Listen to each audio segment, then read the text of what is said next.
To explain, let's start in England in 1968. Let's talk. So let's go ahead and bring Kirby in. Welcome, Kirby. Thanks for joining us. And great work, by the way. That is really quite an amazing project. And the reason that I thought it would be so great to have you on is, number one, because this is your small business, I wanted you to talk a little bit about the challenges. Because as you and I talked before the show, you're only a month away in making the leap to become a small business person in and of yourself. Right. But also, I think there are a lot of business people out there who might be a little self-conscious about the fact that their work may be a derivative of something else. I know that it happens to me all the time, whether it's the book that we wrote for kitchen table companies, where I was a little bit worried that, God, there's so many other authors working there, but it's my thoughts, to, hey, I'm not the first guy to create a burger restaurant, and right down to the work that Chris does every day inside the blog. It reminds you of other things, and clearly the things that this project remind you of is, in fact, everything is a remix, and there almost is no original work. It's a matter of applying your own ideas. So why don't you talk about the project first, and then your leap into small business, please? Sure.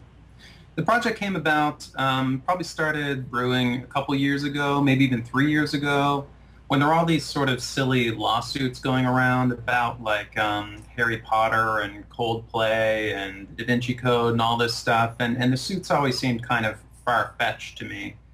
But the bigger issue seemed to be that, when did people start thinking that, anything that even resembles something that they did is copyright infringement of some sort.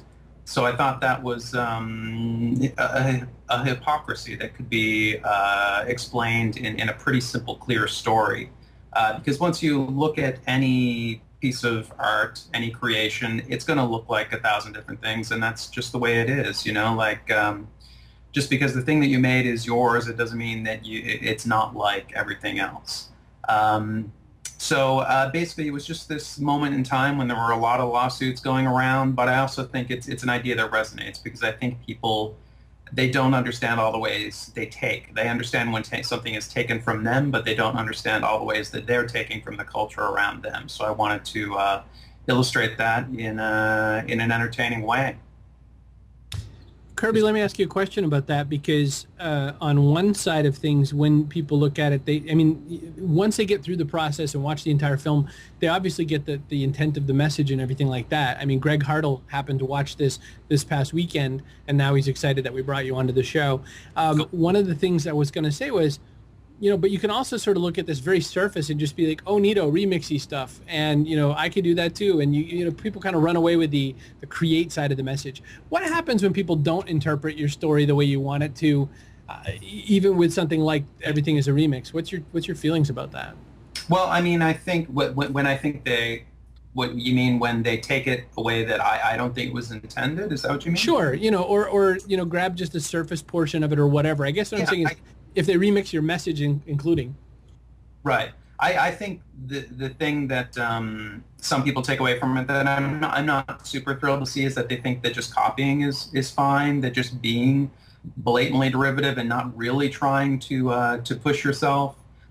They think that that's okay, hey, everything's a remix, and, it's okay if this is just like a zillion other things out there, which wasn't really the point. The point was that, you start with that. Everybody starts that way. It's important.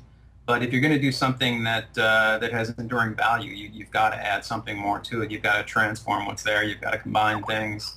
And that's a lot of work. Like something that if I had it to do over again, to be honest, I think I'd make the work part of it a stronger element. Like just emphasize how much sweat you got to put in to do something good.